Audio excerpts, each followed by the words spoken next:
This is all wrong. I shouldn't be here. I was supposed to be at a United Nations conference in Chile, but now they've moved it to Madrid, overseas.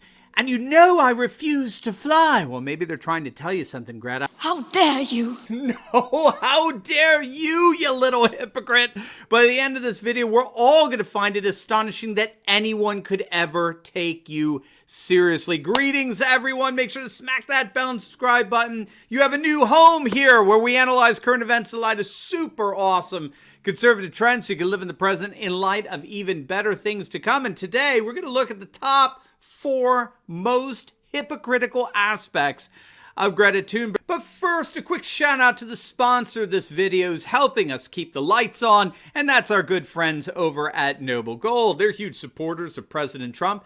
And as you know, one of his first promises when he took office was to stop America being the world's policeman. Amen?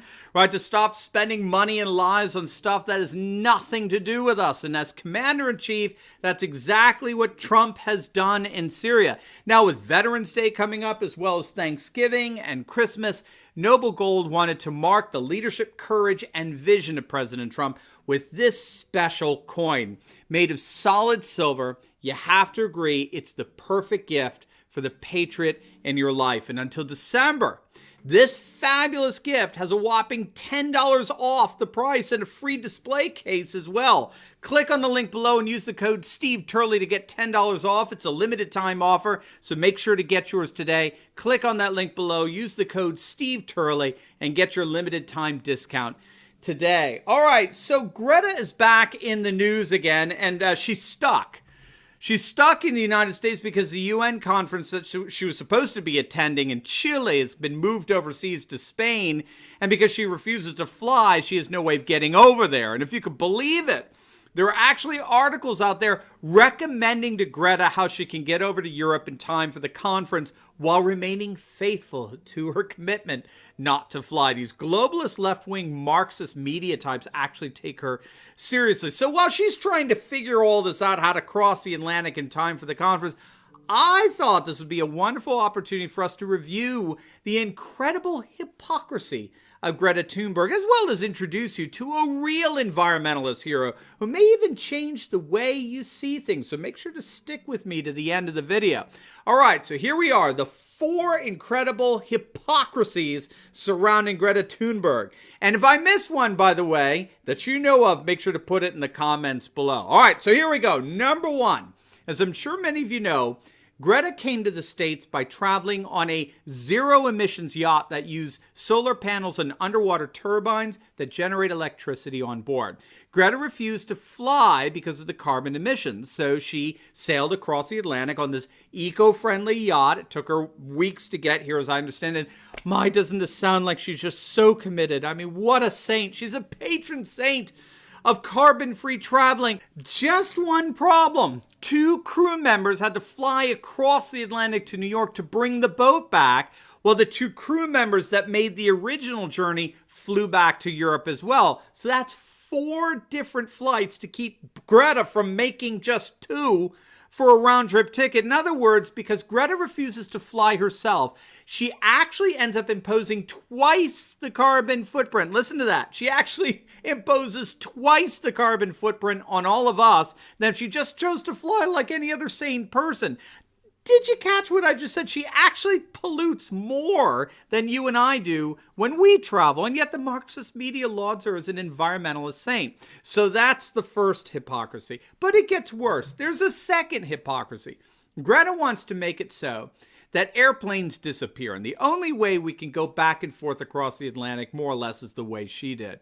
But according to one University of London scholar, the cost for doing that would be astronomical and would have a radically detrimental economic impact on most of the world's populations. How many people really have the luxury or even the ability to take 2 weeks over a voyage when it could be taken in a matter of mere hours? So it's simply not a viable means of traveling for anyone who's not a 16-year-old environmental radical. But it gets even worse. Third, because Greta is this zealous activist, We find that she's traveling around Europe by train everywhere. Now, while trains emit far less carbon than air travel, her extensive traveling still leaves a far greater carbon footprint than your average European citizen. And this is the odd nature of these itinerant environmental activists like Al Gore. They travel the world warning us about the apocalyptic dangers of carbon emissions, all the while emitting far more carbon than the people they're lecturing to. It gets worse. Fourth, here in the States, Greta traveled by the much-touted Tesla model loaned to her by Arnold Schwarzenegger. However, what we're finding is that electric cars are simply not that different in terms of carbon emissions than internal combustion engines. There was a study that found that both electric vehicles and internal combustion engines emit about 1.5 tons of carbon into the atmosphere, and that's largely because in order to power an electric vehicle, you have to rely on electricity. And where is electricity generated from? Did you say fossil fuels? Well, you'd be correct. Overwhelmingly, electricity is generated from those horrible carbon-emitting fossil fuels. So if anything, once again, Greta's extensive itinerary is causing her to pollute the atmosphere far more than your average person. And one final note. It's been pointed out that the megaphone that she likes to use at her rallies, well, that's made from petroleum. So what do you think? Did I miss hypocrisy here? Or which of these complete hypocrisies bugs you the most? Let us know in the comments below. Now, I promised you, here's what we're really waiting for. Here's a story about a real environmental hero. You're going to love this, okay? It's a story about a typical left-wing liberal fellow, okay? He was a good Dane, a Danish liberal, a vegetarian, a backpack-toting academic, college prof. I mean, he was a member of the radical environmental group Greenpeace. This fellow was your quintessential left-wing activist. He had the ultimate left-wing resume. Greta would have fully approved. But then, back in 1997, while visiting here in the United States, our left-wing Danish fellow found himself in a bookshop in Los Angeles. And while this was obviously not the first time he entered into a bookshop, being an academic and all, it nevertheless would be a bookshop that would forever change his life.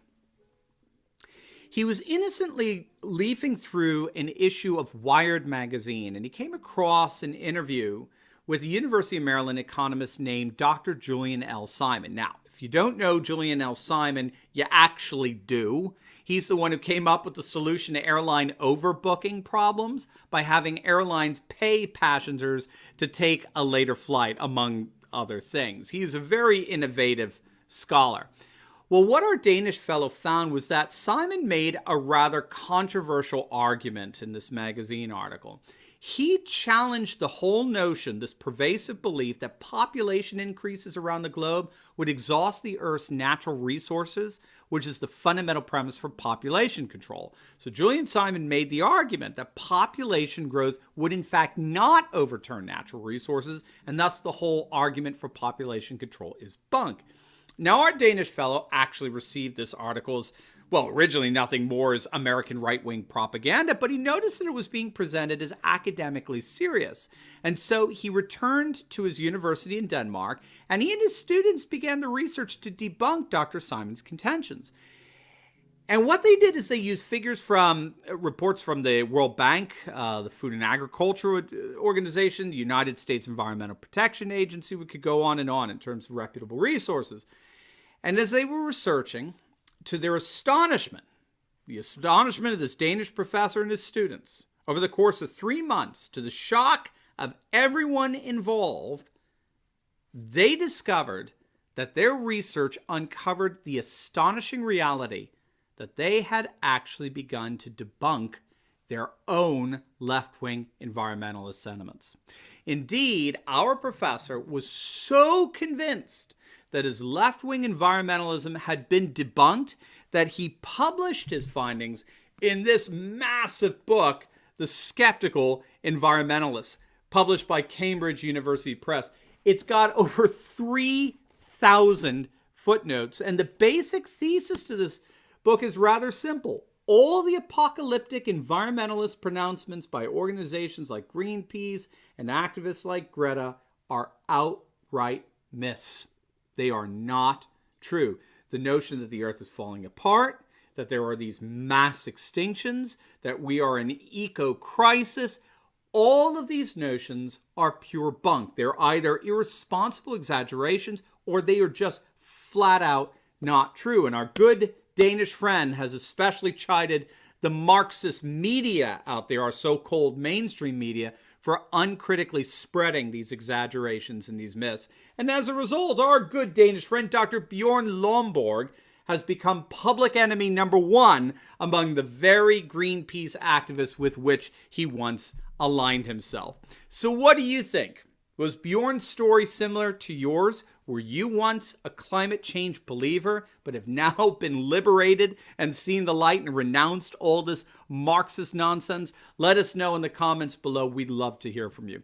Now, before you go, I just posted a video on the collapse of the mainstream media, okay? I go over every single indicator that shows that the ratings for both network news and cable news have been imploding over the last several years, and how circulation for print media, so we're talking like the New York Times or the Washington Post, is the lowest it's been since the 1940s. It's nothing short of a colossal collapse for our mainstream media, and it's going to make your day. So click on that link at the top left of your video, and I'll see you over there.